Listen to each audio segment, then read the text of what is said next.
Tú en Derecho es un programa con objetivo social que investiga los casos y los pone a discusión delante de profesionales especialistas. En ningún momento el Canal TRO se compromete a prestar el servicio profesional de tipo legal que el caso requiera.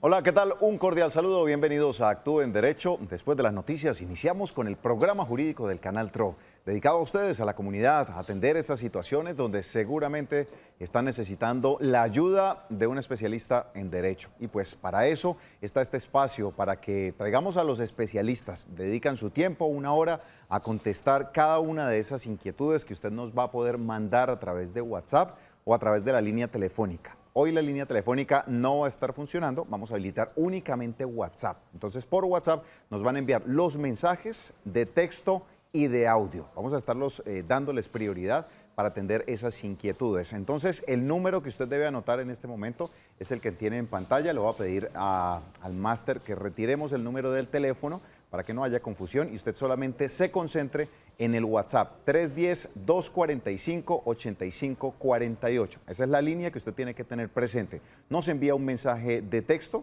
y de esta manera podemos interactuar respondiendo sus inquietudes. Hoy pues tenemos una deuda pendiente con ustedes que está relacionado con los temas de la salud, con los temas de pensiones, pero también queremos tocar un tema asociado a esos vecinos molestos que también nos están solicitando porque se siguen presentando situaciones y pues hoy vamos a estar tratando en el episodio de hoy de Actúe en Derecho estas dos temáticas. ¿Cómo la ve, doctora Marlene Murcia? Muy buenas tardes.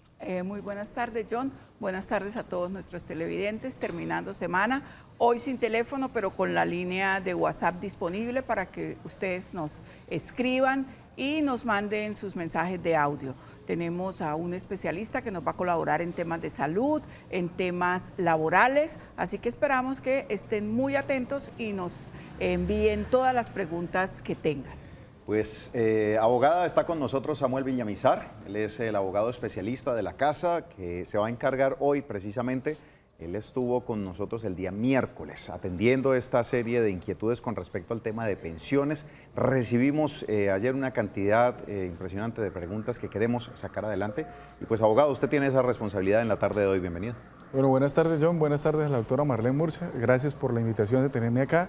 Y pues para servirles en todo lo que esté a mi alcance y mis conocimientos, ponerlos a sus órdenes. Abogado, los vecinos molestos es algo que se está presentando mucho, por lo menos es lo que nos reportan a través del sistema informativo y algunos casos los tomamos para Actúe en Derecho. Tenemos una situación que precisamente se ha venido presentando y queremos colocarla en contexto para que la hablemos dentro de esas temáticas que hoy vamos a estar tratando aquí en Actúe en Derecho. Hoy el equipo de Actúe en Derecho se trasladó al barrio El Refugio, exactamente a la calle 3AN0W, a conocer las problemáticas que atraviesa el señor Dagoberto y otros habitantes de este sector, quienes aseguran que están padeciendo de una contaminación auditiva.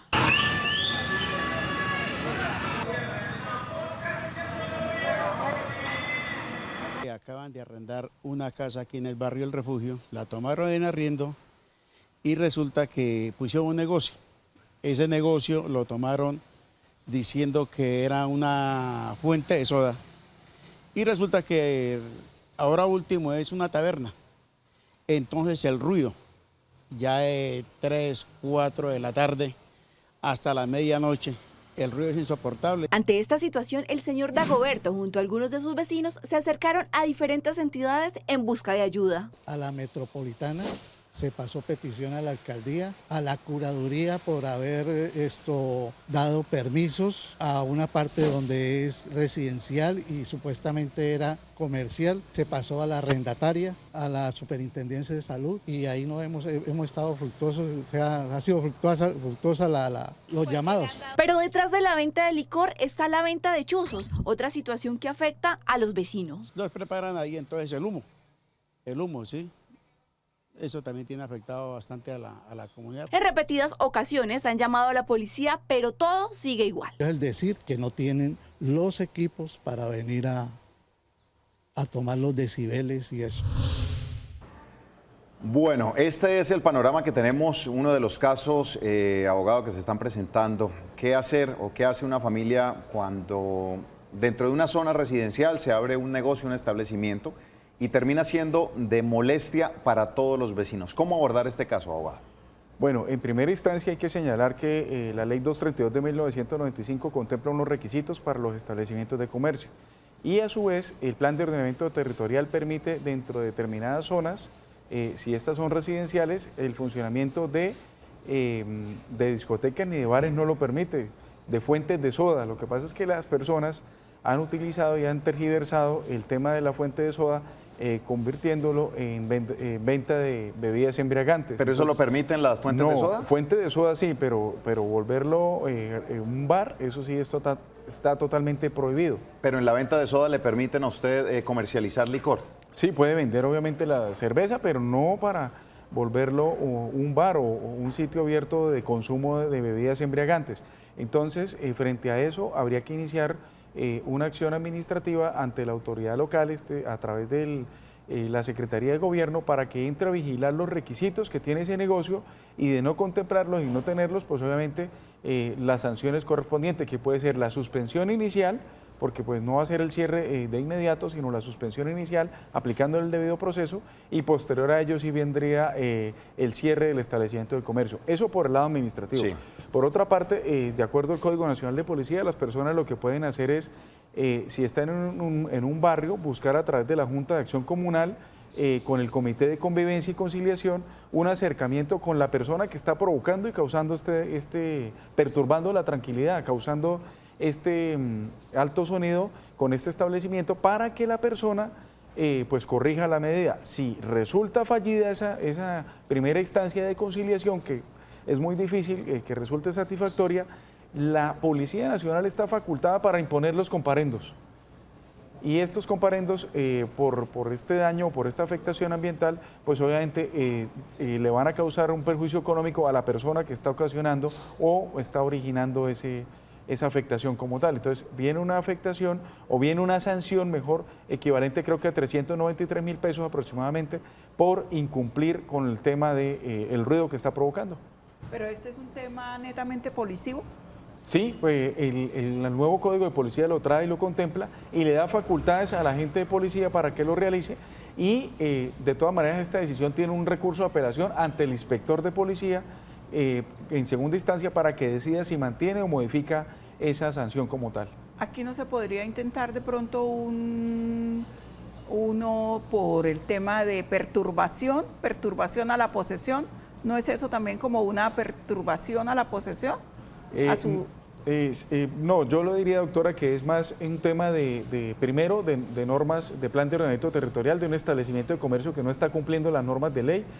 Hay una ley muy antigua por allá de la Ley 232 de 1995, yo la recuerdo porque tuve la oportunidad de hacerle control a establecimientos de comercio regidos bajo esta normatividad y consagra unos requisitos para los cuales puede operar. Y es más, las autoridades municipales deben establecer los horarios de funcionamiento de estos establecimientos, porque no pueden ser hasta altas horas de la madrugada. En Bucaramanga y el área metropolitana existía para el 2013-2014 un desacuerdo, porque Bucaramanga tenía un horario, Floridablanca tenía otro, Piedecuesta tenía otro, Girón también. Entonces es bueno que a través de los entes locales logren, o a través del área metropolitana, no sé, unificar el tema de los horarios. La policía ha venido insistiendo sobre este tema, porque es que entonces la persona termina la rumba a la 1, 2 de la mañana en determinado municipio y se traslada hacia el otro a causarle ruido y perjuicio pues a los otros habitantes. Nos decían precisamente los denunciantes de esta situación, abogado, que ellos han presentado las diferentes denuncias a los entes correspondientes. Van y visitan, pero dicen que todo está en orden. O sea, pareciera que fueran a revisar si el establecimiento cumple con los permisos y al parecer sí tiene los permisos para estar allí haciendo esta labor. Sí tiene los permisos, pero no está realizando una labor que está acorde, porque es que una fuente de soda no es para vender bebidas embriagantes. Entonces, de esa manera, obviamente tiene que corroborar la autoridad municipal para el cierre del establecimiento porque está incumpliendo el permiso para el cual se le otorga, sobre todo porque está en un sector residencial. Allí no se puede vender, obviamente, expender de bebidas embriagantes de esta manera. Entonces, desafortunadamente hay una falta de control. Ellos mencionaban allí que no tiene el policía, dice es que no tengo el sistema de medición de sonido. Entonces, Entonces, porque no los tienen. Desafortunadamente no tienen los La medios. policía llega y dice, pues sí puede estar como alto, toca que le baje, pero no hay o no tienen el dispositivo a la mano para validar si verdaderamente los decibeles son suficientemente altos para alterar el orden. Pero es que es un problema de las autoridades administrativas de trabajar en conjunto con la CMB, quien es la competente y tiene los sistemas de sonido y quien fácilmente los detecta. O a través de las autoridades municipales facilitarle a la Policía Nacional de estos elementos para que ellos puedan tomar la detección de los niveles de sonido. Pero ahí hay un tema, se supone que eso está en cabeza de la policía en el nuevo código. Entonces, ¿hay que hacer? ¿A dónde recurrir? Doctora, Si los yo por policías por lo que he visto en la práctica, acá el problema es más como de elementos, como de falta de herramientas de trabajo. Desafortunadamente, dentro de los planes nacionales de apoyo a la comunidad, algo así que menciona, que llama a la policía para trabajar este tipo de temas, muchas veces no se establecen o se consagran dentro de los rubros correspondientes este tipo de procedimientos para tener este tipo de elementos y poder hacerlo. Pero mire, no es necesario tener, es que a simple vista o con el solo ir un equipo de alto volumen, inmediatamente el policía tiene que entrar a proceder, no tiene que traer el sistema para detectar los decibeles de sonido, no. Con el simple ruido que él perciba, o que haga una grabación pertinente, pues ahí puede aplicar la sanción y él está debidamente facultado para hacerlo. ¿Y qué hacen ahí? ¿Comparendo e inmediatamente que apaguen el equipo? Sí, claro. La norma faculta inclusive al policía para que acuda a apagar el sistema. Sí, Okay. O sea, le dio facultades para eso. Los conjuntos residenciales, por ejemplo, en los edificios, ¿están habilitados, no sé, los vigilantes, por ejemplo, por parte de la administración, si se da la instrucción de que frente a la negativa de que apaguen estos elementos por el alto ruido que están presentando, les quiten la luz? No. ¿Lo pueden hacer o no lo pueden hacer? No, para mí es una medida arbitraria que no se puede tomar. Porque, Muy bien. lo que podría hacer es que llaman a la policía ante el llamado fallido, ante agotar 2, 3 requerimientos, que quede la constancia en la minuta, y de esa manera la policía ya puede entrar a proceder. Y esa sí es una facultad que le dio el Código Nacional de Policía a la autoridad de policía, valga la redundancia. ¿Por qué? Porque le permite el ingreso para exclusivamente apagar ese sonido, ese equipo que está ocasionando la perturbación. Entonces, en ese momento sí le permite el ingreso para que él pueda realizarlo y de esa manera no pueda estar incurriendo de pronto en una falta por violación al domicilio de la persona, en fin. Habría que validar, abogados, y en el plan de ordenamiento territorial también estaría contemplado esta posibilidad de esos establecimientos. ¿Podría haber un hueco ahí que le haya permitido a estas personas crear ahí este establecimiento de carácter de entretenimiento? Sí, lo que pasa es que hay mucho vacío frente al tema, por lo que le digo, la persona va y abre el establecimiento y cumple los requisitos de fuente de soda, pero usted va a ver, y eso en realidad no es una fuente de soda, eso es un tomadero de cerveza. Sí. Entonces, eso está totalmente prohibido. ¿Y quién está encargado de eso? Pues la Secretaría de Gobierno de los entes municipales debe hacerlo. Mire, inclusive puede acudir la persona ante los intentos fallidos que tenga con las autoridades municipales a una acción de tutela porque le está perturbando su tranquilidad. Mire, tenemos un mensaje a propósito del tema para ir cerrando esta primera parte de esta temática que estamos hablando el día de hoy. Dice: muy buenas tardes, tengo un vecino que cada vez que llega tomado pone su equipo a todo volumen. He llamado a la policía, vienen y le bajan y mientras la policía está, pero vuelve a poner eso, apenas la policía se va y siempre es lo mismo. ¿Qué puedo hacer? No, ya tienen que pasar un derecho de petición a la autoridad de policía para que le ponga ya fin al asunto, es decir, para que lo sancionen, porque es que se nos ha vuelto o se nos volvió costumbre que llega el policía y la persona le baja volumen, sale el policía y nuevamente seguimos en el desorden. No, esto se soluciona es aplicando ya una sanción. Desafortunadamente, si la persona no entiende, por las buenas toca aplicarle la sanción para que ya tocándole el bolsillo, la sanción pecuniaria que establece el Código Nacional de Policía, la persona pues entre a obedecer. Dicen: abogado, muy buenas tardes. Mi vecino tiene muchos gatos y es poco limpia. Frente a las casas que tiene es de tierra y por lo tanto los gatos hacen sus necesidades ahí y la dueña no los recoge. Ya hay varios vecinos que manifestamos a la señora de los malos olores y ella no hace nada. Solo dice que si quieren, pues que la demandemos. Esa es como la respuesta ahora de todo el mundo, ¿no? Sí. Pues si no le gusta, demande. Y lo que pasa es que, mire, las alcaldías desafortunadamente no hay un sistema que esté debidamente reglamentado. Entonces llegan muchas solicitudes y muchas quejas, hay poco funcionario en realidad, las alcaldías tienen esa falencia y muchas veces lo que hacen es ir a hacer una visita y ahí se queda el tema.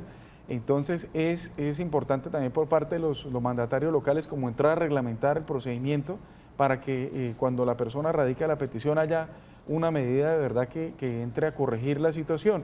Este es un tema ya de salud ambiental y ahí le tocaría la competencia a la Secretaría de Salud Municipal para que entre a revisar el tema de ambiental y de salud, obviamente de higiene que está generando estos animalitos allí. Y mire la falencia que existe en Bucaramanga y el área metropolitana. Desafortunadamente, lo puedo decir casi que con conocimiento de causa, no existe un lugar donde llevar los animales en nuestra ciudad, en Bucaramanga y el área metropolitana, apto, debidamente reglamentado y que cumple las condiciones.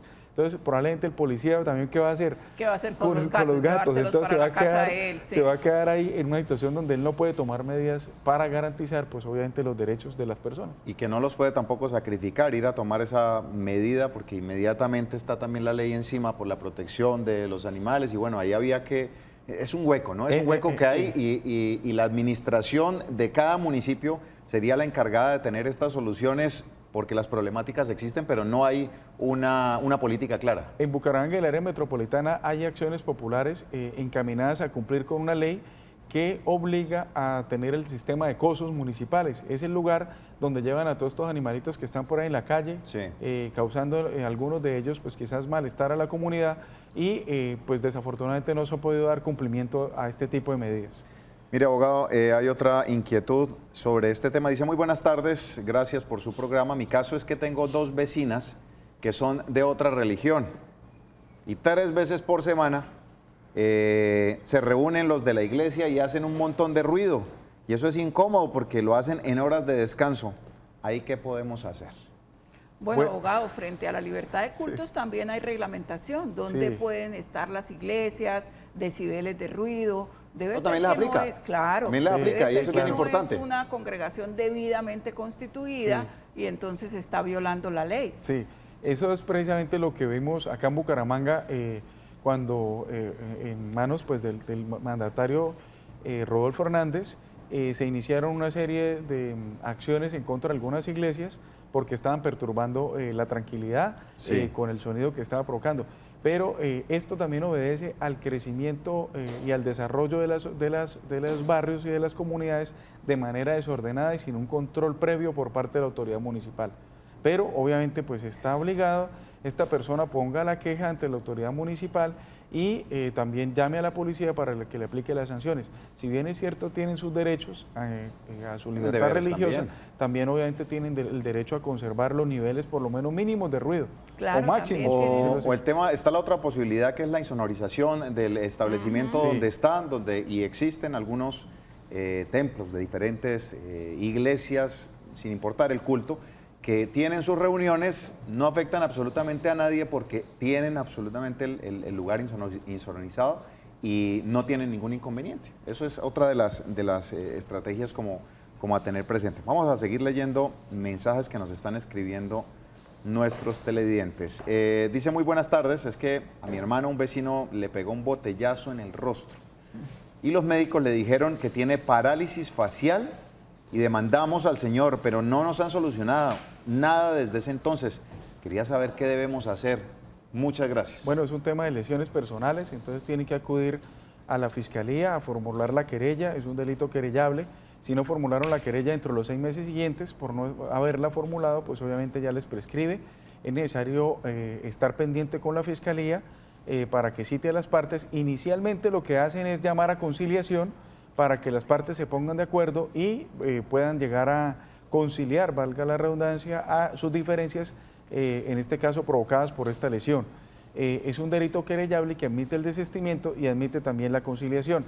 Deben acudir ante la fiscalía, ante el fiscal que tiene conocimiento del caso donde se presentó la querella para solicitarle pues que avance con el proceso y de esa manera pues salga adelante el delito por el cual se cometió y algún tipo de responsabilidad se genere desde el punto de vista penal y como consecuencia la responsabilidad también económica que se genera de ese delito. Pero es un trámite pues ante el tema penal que debe ser adelantado inicialmente por un fiscal y lo va a tener conocimiento un juez penal y de esa manera fallar si existe o no responsabilidad de la persona. Lo que ocurre es que la fiscalía está muy congestionada, y no avanzan los procesos donde hay un muerto, 2 muertos, 3 muertos, mucho menos los procesos de solo lesiones. Entonces hay que tener paciencia y esperar. La recomendación es en materia penal estar muy pendientes, estar preguntándole al fiscal, pasando de pronto oficios, diciéndole, mire, esta es la situación, ha transcurrido tanto tiempo y no ha pasado nada, para poder agilizar un poco el tema y permitir también que el fiscal tenga presente el negocio. Bueno, vamos a seguir leyendo mensajes de nuestros televidentes que están enviando a nuestro WhatsApp 310-245-8548. Buenas tardes, lo felicito por el programa. Mi pregunta es, vivo en un conjunto cerrado y los vecinos colocan enfrente o zona de verja cortos viejos, ejemplo, bicicletas, mesas viejas, jaulas y cosas así, y me parece que afean la imagen del conjunto. ¿Hay algo que se pueda hacer frente a esta situación? Abogado, muchas gracias. Claro que sí, está el reglamento interno del edificio, que ese es el código de policía interno. Entonces, en ese reglamento interno, a través de la asamblea, se aprueban las órdenes, se aprueban las medidas, sobre todo con estos temas de fachadas de los edificios, que desafortunadamente también porque los apartamentos muchas veces no tienen los espacios suficientes, las personas ven como el balcón como el segundo patio. Sí. Y para eso no está destinado, porque daña la fachada, daña la estética y genera una mala imagen. Entonces, lo que tienen que es reglamentarlo a través de normas internas y colocar sanciones que las pueda aplicar inclusive económicas. En el caso, por ejemplo, del conjunto donde yo vivo, existen normas y sanciones drásticas, por lo cual casi todas tratamos de cumplir al máximo, porque sabemos que frente a un requerimiento ya estamos llamados a responder pecuniariamente o pagar pues una multa por incumplir esta serie de medidas. Muy bien, saludamos especialmente a todas las personas que a esta hora se están conectando con nosotros a través de Facebook Live. También los invitamos a que envíen sus mensajes. También nos están sintonizando a través de radioalternaonline.com. Nuestra emisión en vivo está siendo retransmitida por esta importante página de radio que se genera acá desde la región, para que lo tengan muy presente, y por supuesto desde nuestros canales a través de canaltro.com. Tengo otra inquietud, abogado, y me dicen lo siguiente: un arrendador ¿está obligado o tiene algún derecho sobre el desalojo de sus arrendatarios por estar afectando a los vecinos? ¿De qué manera? Pues no tienen un contrato de arrendamiento, pero al parecer son actos obscenos el tema que realizan los arrendatarios. ¿Se puede hacer algo? Bueno, al parecer le están dando un mal uso, un uso inadecuado al bien inmueble que tiene arrendado. Frente a esa causal, si existen las pruebas suficientes, pues obviamente lo que podría hacer es acudir ante la jurisdicción para solicitar la restitución del inmueble frente al incumplimiento, porque es que yo dentro de mi objeto contractual es para gozar y hacer uso del inmueble, pero de una manera correcta, de una manera no solo legal, sino también desde el punto de vista moral, cumpliendo obviamente con todas las disposiciones. Yo diría que frente a eso podría acudir a solicitar la restitución del bien inmueble, porque ya hay quejas y hay pruebas suficientes para que... Pero dice que no hay contrato de arrendamiento, abogado. Lo que tendrá que hacer es un proceso verbal para que se le reconozca la existencia del contrato. Un poquito más largo el trámite, pero de todas maneras le tocaría hacerlo por esa vía, no podría por otra. Mire, abogado, hay otro caso, nos lo envía una joven llamada Camila, dice que tiene 15 años de edad. Dice, mi caso es Camila, mi caso es que una vecina lleva más de un año haciéndome amenazas y me trata muy mal. ¿Qué puedo hacer al respecto? ¿En qué me pueden ustedes ayudar? Gracias. Bueno, el tema de quejas y amenazas desafortunadamente no constituyen dentro del ordenamiento jurídico un delito como tal. No hay tipificado el tema del delito de amenazas. Lo que podría ser era algo contravencional, citar a una inspección de policía a esa persona para que de esa manera acuda y deje como una reseña frente a eso, y también para evitar pues obviamente mayores consecuencias. Entonces es algo más bien como contravencional, pero manera de delito no se puede generar o no está contemplado dentro de la legislación penal colombiana algún tipo penal sobre este particular. O sea, amenazas no se tienen ningún peso para la ley. No, desafortunadamente no. Es algo contravencional. Intente a través de la inspección de policía citarlo, además de que es una menor de edad, ¿no? Entonces, quien tendría que hacerlo es el representante legal, el tutor o curador, la madre o el padre de esta menor de edad para ejercer y garantizar el derecho de ella, ¿no? Hay un derecho especial ahí frente a una menor de edad, ¿no? Entonces puede lograr la garantía o a través de la comisaría de familia también. Abogado, estamos hablando en esta primera parte de temas de Código de Policía. Nuestra segunda parte de Actúe en Derecho estaremos hablando de temas relacionados con pensiones. Empiece a hacer sus preguntas, hacemos una pequeña pausa y ya continuamos con más de Actúe en Derecho.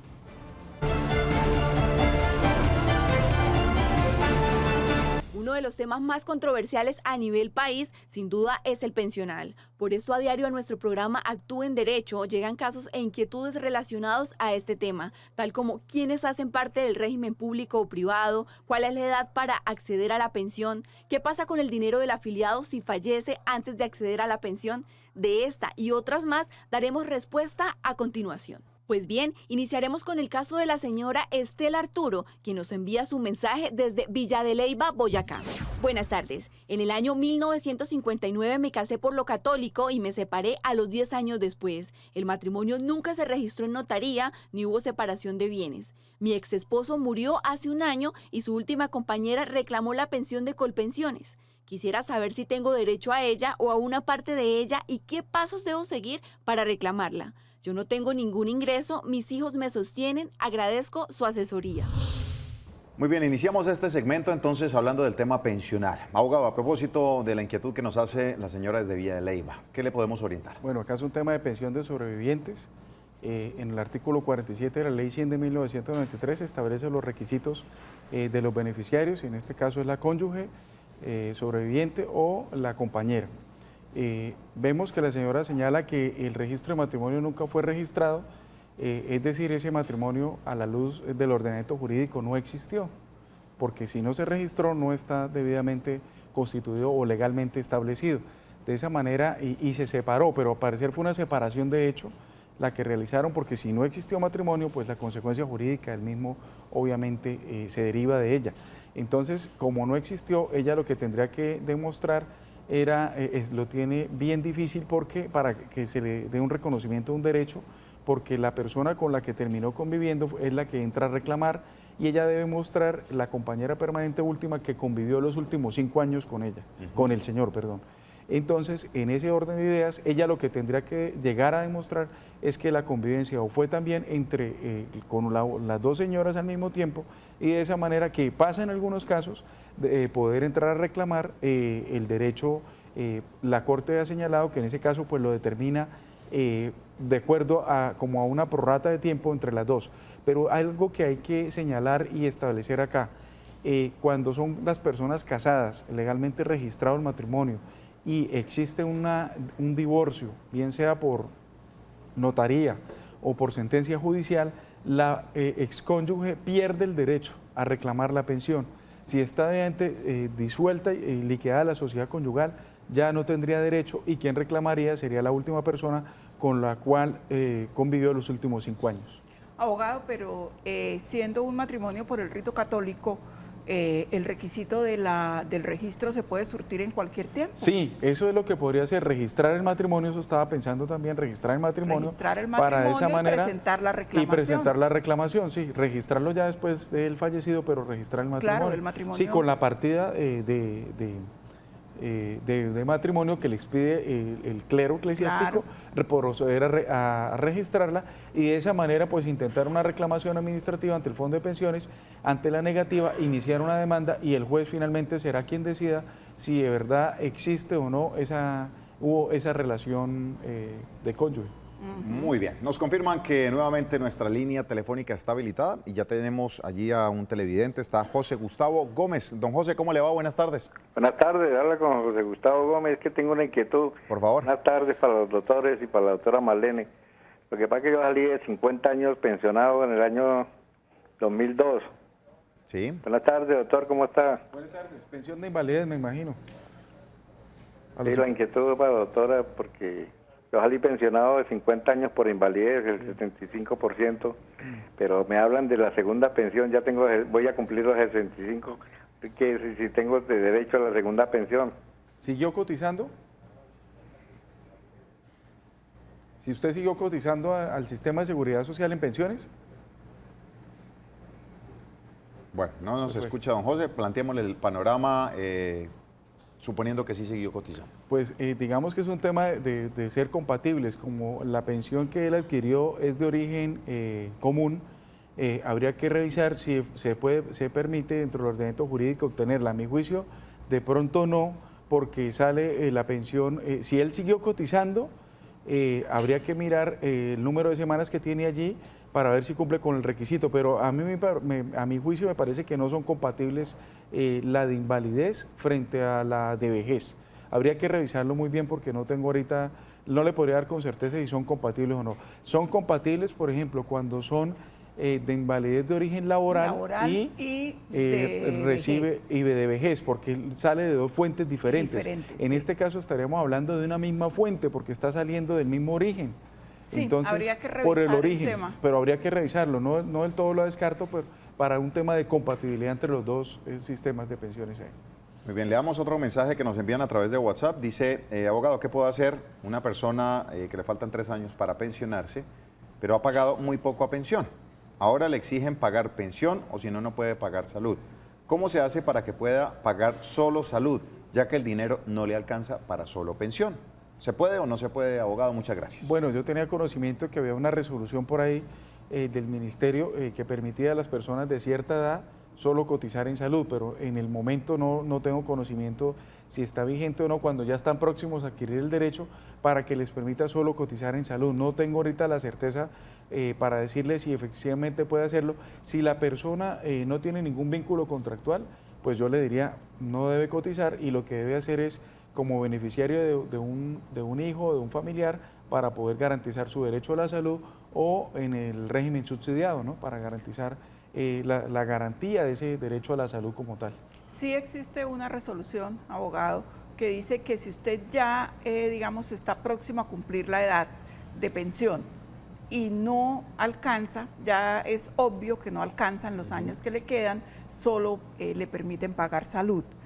Pero eso hay que hacer la solicitud ante el operador. El operador es el que revisa la resolución y revisa y le dice sí o no, pero sí existe. Y si no, como lo digo, si no tiene algún tipo de vinculación contractual con nadie, pues no le va a obligar la ley a que tenga esa doble afiliación en salud y pensión.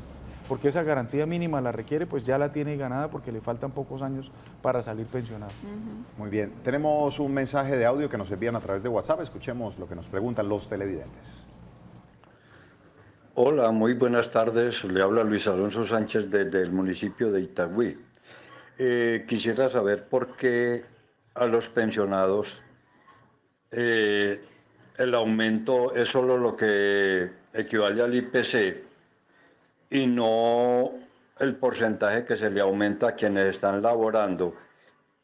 Si a una persona como yo, por ejemplo, por tener mucho más semanas cotizadas, me concedieron el 90% del porcentaje para la pensión.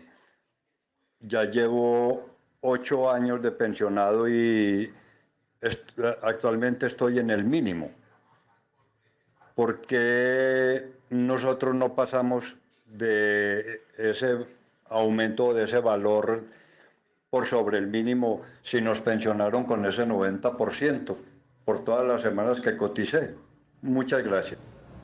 ¿Qué le decimos, abogado? Bueno, pues la ley establece que debe ser por el IPC y a ella no se puede realizar ningún tipo de ajuste. Es un tema de financiación. El tema de pensiones, como en estos días lo miraba una nota del Espectador, hay el sistema público, por decirlo así, Colpensiones, se encuentra desfinanciado y frente a realizar un incremento mucho más alto, pues podría generar mucho más desequilibrio.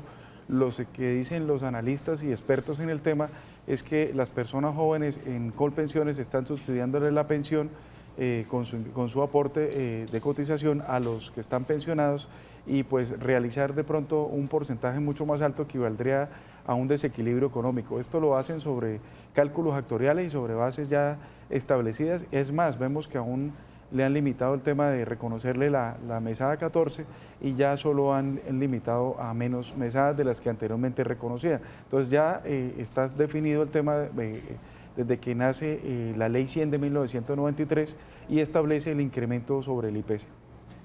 Tenemos otra inquietud, abogado dice, hola, muy buenas tardes. Mi pregunta es, mi marido está cotizando pensión, ya casi cumple las semanas de cotización, él tiene 44 años. ¿Él puede pedir el desembolso o esperar a ser pensionado? Muchísimas gracias. Tiene semanas, o sea, es decir, ya puede tener, si está en el régimen privado, 1.150, si está en Colpensiones, 1.300. Desafortunadamente no las puede pedir hasta ahora. Hay que esperar que adquiera o que tenga uno de los requisitos para la pensión de vejez, que son los 62 años de edad. Lo que podría revisar es la pensión anticipada de vejez, revisando que cumpla los requisitos para poder cumplir y que pueda pues acogerse a este beneficio. Abogado, usted tiene esposa, ¿cierto? Sí, claro. Bueno, tengo un mensaje muy especial a propósito hoy que está en su cumpleaños, un mensaje especial de Medipiel. Llegaron las vacaciones a Medipiel. 25% de descuento en todos los protectores solares. 14, 15 y 16 de junio. Válido en todas nuestras tiendas a nivel nacional. Bueno, vamos a leer otras inquietudes que nos están enviando a través del 310-245-8548. Muy buena tarde, tengo una inquietud. Tengo 60 años y tengo 1.100 semanas cotizadas. ¿Me puedo pensionar? Como me dicen, por pensión anticipada de vejez, y si de verdad el proceso es demorado. Muchas gracias. Sí, por pensión anticipada de vejez lo puede, pero siempre y cuando tenga personas a cargo y reúna con los requisitos que establece la ley para ello. Este es un requisito que señala que tiene que tener personas a cargo, tiene que tener unos requisitos especiales para poder adquirirlos. Si la persona los cumple, obviamente no importa el tema de la edad, sino se la pueden conceder, y si ya tiene el número de semanas, obviamente es un beneficio que le da, pero respecto a personas que se encuentran en esa situación especial de tener personas dependientes a cargo, personas enfermas y de esa manera hijos dependientes a cargo, y que tengan la necesidad de adquirir esa pensión para poder obviamente atender a esa persona y tener una garantía mínima vital de un sustento. Abogado, mire acá una pregunta que me envían ya no al de producción, sino al chat personal, y me dicen, yo tengo un hijo que se acaba de graduar de profesional. Él tiene una inquietud a propósito del tema que están tratando, del tema de pensiones, y es, si él no está trabajando, él inmediatamente debe empezar a cotizar pensión si quiere en algún momento pensionarse, o para los jóvenes actualmente ya no hay posibilidad a futuro de que logren una pensión. Bueno, ese es un mito, ese es uno de los temas que días escuché por El Espectador, sí, respecto de las pensiones. No, mire, hay que cambiar esa mente que traemos de nuestros padres que no cotizaban al sistema de seguridad social. La plata no se pierde en un fondo de pensiones, al contrario, es una garantía mínima que yo puedo garantizar frente, por ejemplo, una invalidez. Nadie está exento de un tema de invalidez, por joven o por viejo o por cualquier tipo de edad que tenga. Entonces, si la persona está en una etapa productiva, ahí es donde más debe lograr aportar y financiar su seguridad social, porque después de que la persona pues tenga ya una edad ya avanzada, es muy difícil de lograr tener ese reconocimiento. Entonces, para mí es un mito de que no debemos pagar, porque cada día nos van, sí. Y si están empezando su etapa productiva, él no tiene trabajo todavía, que se busque algunos recursos para poder cotizar. Sí, pues si no está produciendo, pues lo primero que debe hacer es lograr obtener un ingreso para trabajo, que, o bien sea como independiente o como dependiente de un empleador, para que de esa manera pueda sufragar y pagar esa seguridad social. Entonces, si la persona garantiza ese pago de esa seguridad social, obviamente va a tener un ahorro para su pensión y en el futuro va a poder garantizarlo. Anteriormente nuestros padres, por lo menos lo digo en mi caso, no tenían esa costumbre. Cuando son independientes, nadie los obligaba a cotizar. Hoy día casi que la ley ya lo obliga a uno, sobre todo cuando usted celebra contratos con personas jurídicas. De una vez la UGPP le llega la cartica a la casa y le dice, oiga, usted no está cotizando el sistema de seguridad social. Esa plata no se pierde, esa plata no es que se la roben, esa plata está en un fondo al que usted decida, bien sea el fondo público o el fondo privado, con la debida asesoría para que le digan, porque acá es donde está el tema de la asesoría, el fondo privado, si efectivamente a usted le conviene estar mejor allí o irse para un fondo público. Ahí es donde existe el examen y la validez respecto de cada situación en particular para que pueda entrar a cotizar. No, y es bueno también decirles a nuestros televidentes, sobre todo a las personas jóvenes, que hay que cambiar ese chip de que la seguridad social es un gasto. La seguridad social no es un gasto. La seguridad social, el pago, porque nuestro sistema es integral, entonces es el pago a pensiones y es el pago a salud, y cuando se está laborando pues a ARL, eso es una inversión, porque es algo que en temas de salud nos está protegiendo, y en temas de pensión es un dinero que, como decía el abogado, no se pierde. Si yo no logro acumular el tiempo de cotización o el capital, si estoy en fondo privado, de todas maneras esos dineros me van a retornar, no los voy a perder. Pero mire que ese problema, abogada, se da precisamente por la falta de solidez, por lo menos en el sistema de salud que actualmente tenemos. ¿Sí? Hoy estábamos reportando a través de Oriente Noticias una persona que a través de la EPS Medimás lleva 12 días infartado y le están diciendo espere porque no toca lo mirar a ver si... Entonces, y lo tenaz de eso es lo que usted acaba de decir. El señor año a año, le preguntábamos a él y él nos decía, no, yo estoy esperando que mi EPS me responda porque yo en el contributivo he pagado durante todos estos años puntualmente y nunca me he retrasado. Entonces, ¿dónde está la responsabilidad del Estado frente a un usuario como él? Lleva 12 días infartado con el 45% del corazón funcionándole y está ahí en una clínica esperando a ver si el sistema de salud lo atiende. Pero no todo el sistema de salud. Tenemos unos casos especiales como el de Medimás, pero no todo el sistema de salud. La verdad es que no todo el sistema de salud opera de esa manera. Medimás tiene la mayoría de los usuarios de todo el país. Exactamente, ese ya es otro tema, ¿cierto? Hay una EPS que se llama Medimás que no está cumpliendo, a la cual no sé por qué le trasladaron tantas personas si no tenía la capacidad. Se supone que era para solucionar un problema y resultó convertido en fue peor el remedio de la enfermedad. Eso es cómo es el negocio socio, dicen por ahí. Exactamente, ese es otro asunto. Antes de seguir hablando de esto, abogado, permítame, si no nos calentamos mucho, vamos a darle paso a los televidentes. Tenemos una inquietud. Muy buenas tardes, ¿con quién hablamos y cómo le podemos ayudar? Hola. ¿Aló? Hola, buenas tardes. Buenas tardes. ¿Cómo le va? Cuénteme, ¿cómo le podemos ayudar?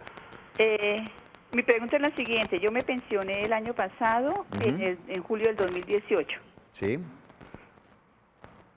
Y tengo 57 años. Los últimos 6 años los coticé por medio de Prosperar.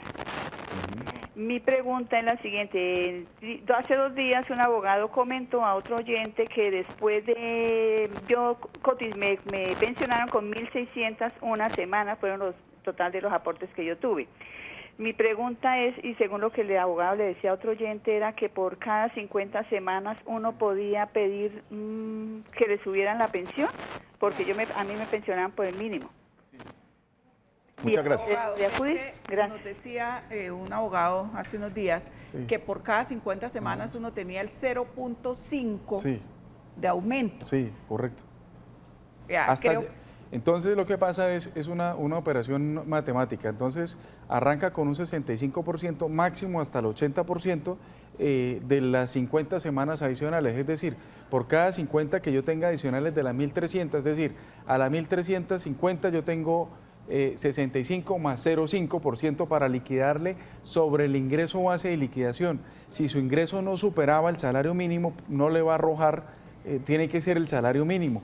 Pero si el ingreso base de liquidación, es decir, con lo que usted aportaba o con lo que el empleador le aportaba, era superior al salario mínimo, sobre ese valor le van a multiplicar el porcentaje que no corresponde al 65%, sino que va a ser aumentado de acuerdo al número de semanas. Usted tiene 1.600, creo que le escuché a la señora, es decir... 1.601.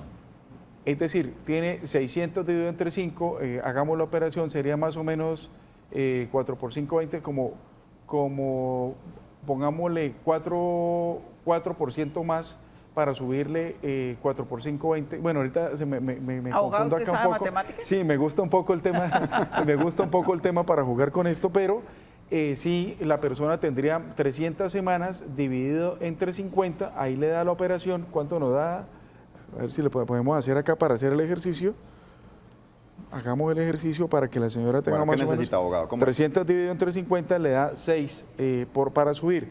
6 por 0.5% le da un 3% más adicional. Sí, es señor. decir, que si sale con el 65% del ingreso base de liquidación, le suma 3 puntos más, que va a salir con el 68%. Pero si cotizó sobre el salario mínimo, Va a ser el salario nunca va a mínimo tener- siempre. No podemos Claro, creer que entonces nunca va a subir. nos va a subir el 68%. Entonces hay que explicarle muy bien. Es un tema de pedagogía que los fondos de pensiones desafortunadamente lo que hacen es sacar un acto administrativo con pensiones y los otros notificarle que está pensionado, pero no le explican a la persona bien. Entonces falta mucha pedagogía en este tema. Yo he tenido casos de personas que se les sube a un 75, 80% porque alcanzan un nivel de semanas bastante alto. Entonces, lo que usted hace es, si el ingreso base de liquidación, es decir, con lo que yo estaba aportando era 1.500.000 y tengo un 30% adicional, entonces yo estoy con el 90%, entonces sobre ese porcentaje es que me van a liquidar. Sobre esto hay algunos temas de reliquidación de pensiones que se pueden realizar una vez revisado, mirando detalladamente cuál fue el ingreso base que me cotizaban, que me liquidaban y sobre ese revisar los porcentajes de cotización. Cada caso es muy concreto, cada caso es puntual, de acuerdo al número de semanas que tenga adicionales a las 1.300. Si él lo puede entrar a revisar, habría que entrar a revisarlo y determinar el ingreso base de liquidación. Así es la operación más o menos que hicimos acá. Vamos a hacer una pequeña pausa comercial. Ya continuamos con más de Actúe en Derecho.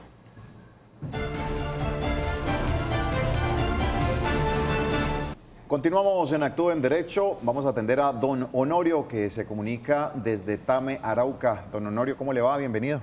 Doctores, buenas tardes, ¿cómo están? Les habla Honorio Molina de Tame, Arauca. ¿Cómo me Honorio, Yo bien por aquí, poquito con frío. Bueno, don Honorio, cuéntenos, ¿cuál es su inquietud? Gracias por participar.